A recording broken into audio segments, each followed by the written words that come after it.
नमस्कार दोस्तों, स्वागत है आपका न्यू उत्कर्ष साइंस यूट्यूब चैनल में। आज का जो वीडियो जिसमें बात करने वाले हैं बजट की, उत्तर प्रदेश के बजट की चर्चा करेंगे। जो भी चीज़ें इंपॉर्टेंट होंगी उन सबका हम जिक्र करेंगे। वैसे तो 45 पन्ने की PDF फाइल है, उसको आप मैं डिस्क्रिप्शन बॉक्स में डाल दूंगा, जो गवर्नमेंट की तरफ से आई है। बाकी उसको वैसे देखने की जरूरत नहीं, इंपॉर्टेंट चीज़ें मैंने इसमें बता ही दिया है, आप लोग उसको देखिए। और वहीं से ही मैंने ये डाटा जो है वहीं से उसी PDF फाइल से निकाला गया है, तो इसलिए ज़रूरी है कि आप लोग इसको देखिए, बाकी उसको पढ़ने की जरूरत है नहीं। आइए देखते हैं यूपी का बजट, क्या क्या चीज़ें खास हैं उनका हम जिक्र करेंगे। परीक्षा से रिलेटेड जितनी भी चीज़ें आ सकती हैं उन सब का जिक्र हम इसमें करने वाले हैं। तो आइए देखते हैं। और इधर एक यूपी का मैप भी मैंने बनाया है, तो इसमें जो भी चीज़ें होंगी तो भी हम बताएंगे आखिर क्या क्या चीज़ें, जो जिस जिले का जिक्र होगा, जो भी चीज़ें जिक्र होंगी उनको हम यहीं पर आपको बता भी देंगे। तो आइए देखते हैं उत्तर प्रदेश का बजट। उत्तर प्रदेश का बजट किसने प्रस्तुत किया? तो वित्त मंत्री सुरेश खन्ना ने प्रस्तुत किया। तो वित्त मंत्री कौन है? सुरेश खन्ना ने क्या किया है? यूपी का बजट प्रस्तुत किया, सुरेश खन्ना। ये बजट कितना है, इसकी राशि कितनी है, तो आप देख लीजिए। तो 550,270.78 करोड़ रुपए इसकी जो है वो का बजट ये प्रस्तुत किया गया है। तो इसको आप देख लीजिए, 5,50,270.78 करोड़ रुपए है। और पिछले वर्ष की तुलना में, पिछले वर्ष जो आया था 2021 का जो बजट था, उसकी तुलना में 7.2% की वृद्धि इसमें की गई है। 7.2% की क्या हुई है? वृद्धि इसमें की गई है। तो याद रखिएगा, 7.2% की वृद्धि पिछले बजट की तुलना में। वैसे मैंने पिछले वर्ष आपको बजट बताया था, उसी की तुलना में इस बार उतनी वृद्धि हुई है। अब हम देखेंगे कि आखिर बजट में प्राप्तियां कहां से हैं और व्यय कहां पर हो रहा है। तो प्राप्तियां और व्यय का हम जिक्र करेंगे कि बजट में प्राप्तियां कहां से हो रही हैं और बजट में व्यय कहां से हो रहा है। तो आइए देखते हैं प्राप्तियां और व्यय, मतलब कि आपके पास कहां से पैसा आया और कहां पैसा चला गया। तो आइए देखते हैं। स्वयं कर राजस्व जो है वो 34.4% है। केंद्रीय करों में राज्यों की हिस्सेदारी 22.1% है। पिछली बार ज्यादा थी, इस बार कम हो गई है। केंद्रीय करों में राज्यों की हिस्सेदारी 22.1% वहां से मिलता है। और केंद्र सरकार से सहायता अनुदान के रूप में 16.2% है। तो याद रखिएगा, सबसे ज्यादा उत्तर प्रदेश को आमदनी कहां से होती है? तो स्वयं का राजस्व कर 34.4% है। अब व्यय की बात करेंगे तो पूंजीगत व्यय है 21% है। सरकारी कर्मचारियों का वेतन 13.7% है।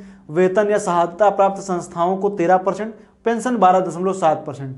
वैसे कुछ ज्यादा इंपॉर्टेंट नहीं है। लेकिन जब हम बात करेंगे राजकोषीय घाटा की, तो उत्तर प्रदेश का राजकोषीय घाटा कितना है? 4.17% है।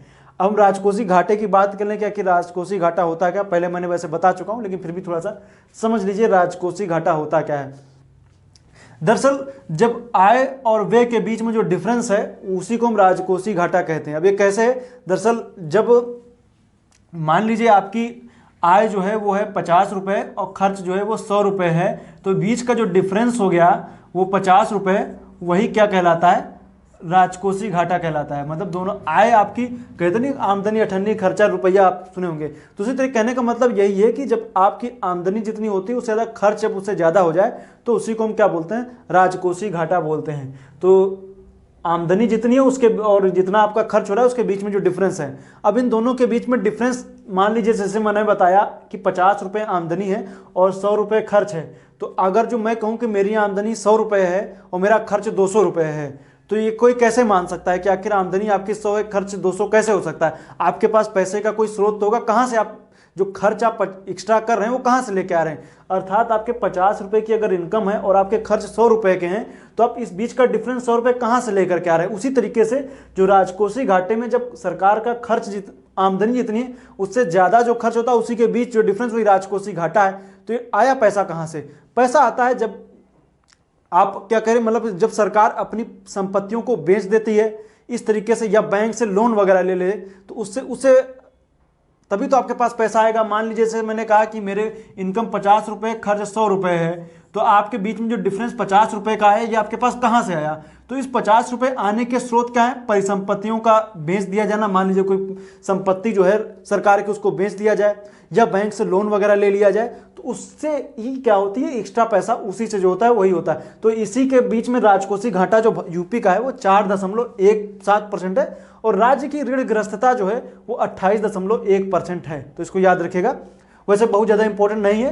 तो ये रही बातें। अब आते हैं थोड़ा बजट की जो मेन चीज़ें हैं उनका हम जिक्र कर लेते हैं कि आखिर बजट में क्या क्या खास चीज़ें उनका हम जिक्र करेंगे। तो आइए देखते हैं, लखनऊ में उत्तर प्रदेश पुलिस और फॉरेंसिक साइंस इंस्टीट्यूट की स्थापना की गई है। ये हल्का याद रखिए, पूछ लिया जा सकता है कि उत्तर प्रदेश पुलिस और फॉरेंसिक साइंस इंस्टीट्यूट की स्थापना कहाँ की गई है। फिर मुख्यमंत्री सक्षम सुपोषण योजना है, तो इसमें क्या खासियत है, तो इसमें बात ये कहेगी महिलाओं एवं बच्चों के कुपोषण से निपटने के लिए मुख्यमंत्री सक्षम सुपोषण योजना चलाई जा रही। तो पूछा जा सकता है ये योजना कहाँ चलाई जा रही, याद रखिएगा महिला सामर्थ्य योजना है। इसमें महिला दुग्ध उत्पादकों के स्वयं सहायता समूह की आजीविका में वृद्धि करने को लेकर के है, तो इसको याद रखिएगा महिला सामर्थ्य योजना। वैसे पूछ लिया जाता है महिला सामर्थ्य योजना किस राज्य की है, इस तरीके से प्रश्न पूछे जा सकते हैं। तो कहाँ की, यूपी की है। मुख्यमंत्री अभ्युदय योजना, तो याद रखिएगा मुख्यमंत्री अभ्युदय योजना, ये निःशुल्क कोचिंग देने को लेकर के योजना चलाई गई, निःशुल्क कोचिंग वगैरह दी जाएगी। इसमें याद रखिएगा ये कहाँ चलाई जा रही है, यूपी की है। मुख्यमंत्री अभ्युदय, जैसे प्रतियोगी परीक्षाओं में जो छात्र तैयारी कर रहे हैं उनके लिए वो क्या कर सकते हैं, इसमें दाखिला वगैरह ले सकते हैं इस योजना के तहत, तो उसमें निःशुल्क कोचिंग वगैरह मुहैया कराई जाएगी। बेसहारा गोवंश सहभागिता योजना, ये भी यूपी की है, तो याद रखिएगा इसमें भी और कहा गया है कि जितनी मंडी परिषद की आएगी उसका 3% भी क्या किया जाएगा, बेसहारा गोवंश पर जो होंगे उनको पे खर्च किया जाएगा। तो ये बेसहारा गोवंश सहभागिता योजना कहाँ के, ये यूपी की ही है, याद रखिएगा। अब आइए थोड़ा सा और चीज़ें देखते हैं। इसमें जब हम देखेंगे तो SGPJ मतलब Sanjay Gandhi post graduate institute जो है, मतलब जो लखनऊ में है, उसमें लेवल 3 बायो सेफ्टी लैब की स्थापना इसमें की जाएगी। लेवल 3 का बायो सेफ्टी लैब इसमें स्थापना की जाएगी, तो कहाँ पर, SGPJ में की जाएगी। और इसी में एक मधुमेह केंद्र की स्थापना भी इसमें की जाने की बात कही गई, तो मधुमेह केंद्र की स्थापना। अब एक नई बात इसमें और आई है इस बजट में, अमेठी एवं बलरामपुर में नए मेडिकल कॉलेज की स्थापना की जाएगी। वैसे पिछले बजट में मैंने बताया था कई जगहों पर नए मेडिकल कॉलेज स्थापित किए जा रहे हैं, उसमें अब नए जो 2 जोड़े गए हैं वो अमेठी और बलरामपुर है, यहाँ पर नए मेडिकल कॉलेज की स्थापना की जाएगी। और माननीय अटल बिहारी वाजपेयी चिकित्सा विश्वविद्यालय की स्थापना लखनऊ में की जाएगी। और मर्यादा पुरुषोत्तम श्री राम हवाई अड्डा, जो अयोध्या में जो निर्माणाधीन हवाई अड्डा है उसका नाम रख दिया गया है मर्यादा पुरुषोत्तम श्री राम हवाई अड्डा, कहाँ पर, अयोध्या में है। यूपी में अब देखें तो ये अभी केंद्र सरकार में जो कुशीनगर का था उसको क्या बोल दिया गया, उसको अंतर्राष्ट्रीय हवाई अड्डे की संज्ञा दी गई है, मतलब कि उसको बता दिया गया अंतर्राष्ट्रीय हवाई अड्डा। तो यूपी में 4 अंतर्राष्ट्रीय हवाई अड्डा कहाँ कहाँ पर है, तो जैसे एक है कुशीनगर में, दूसरा है वाराणसी में, एक लखनऊ और गौतम बुद्ध नगर का जेवर। ये 4 अंतर्राष्ट्रीय हवाई अड्डे यूपी में हैं, याद रखिएगा। लखनऊ, वाराणसी, गौतम बुद्ध नगर, कुशीनगर, ये 4 हैं, याद रखिएगा।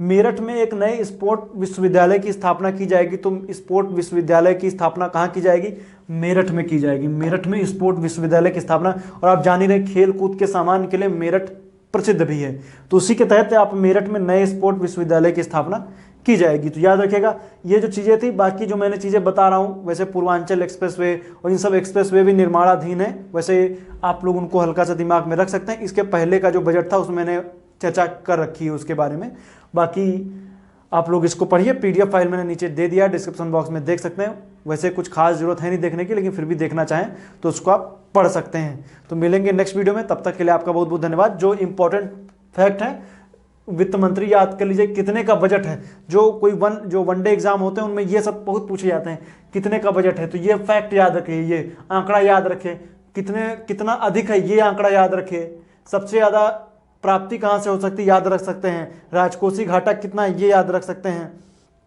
और बाकी जो यूपी की योजनाएं चलाई जा रही हैं उनको याद रख सकते हैं। और ये तो मोस्ट इंपॉर्टेंट है, उत्तर प्रदेश पुलिस और फॉरेंसिक साइंस इंस्टीट्यूट कहाँ पे स्थापित किया जा रहा है, लखनऊ में किया जा रहा है। और इस तरफ जो मैंने बताया है स्पोर्ट विश्वविद्यालय कहाँ स्थापित किया जा रहा है, इसको याद रखिए। बाकी अमेठी और बलरामपुर में नए मेडिकल कॉलेज याद रख सकते हैं, और अंतर्राष्ट्रीय हवाई अड्डों को भी याद कर लीजिए। वैसे जब हम यूपी स्पेशल मैंने बताया था तो उसमें मैंने जिक्र किया था उत्तर प्रदेश में कितने हवाई अड्डा हैं, चाहे वो सहारनपुर का हो, चाहे वो इलाहाबाद का हो, चाहे कानपुर का हो, हर जगह के हवाई अड्डों की हमने चर्चा की थी। आप लोग उस वीडियो को देखिए, बाकी आप इसको भी देखिए, आपको और अच्छे से समझ में आ जाएगा। मिलेंगे नेक्स्ट वीडियो में, तब तक के लिए आपका बहुत बहुत धन्यवाद।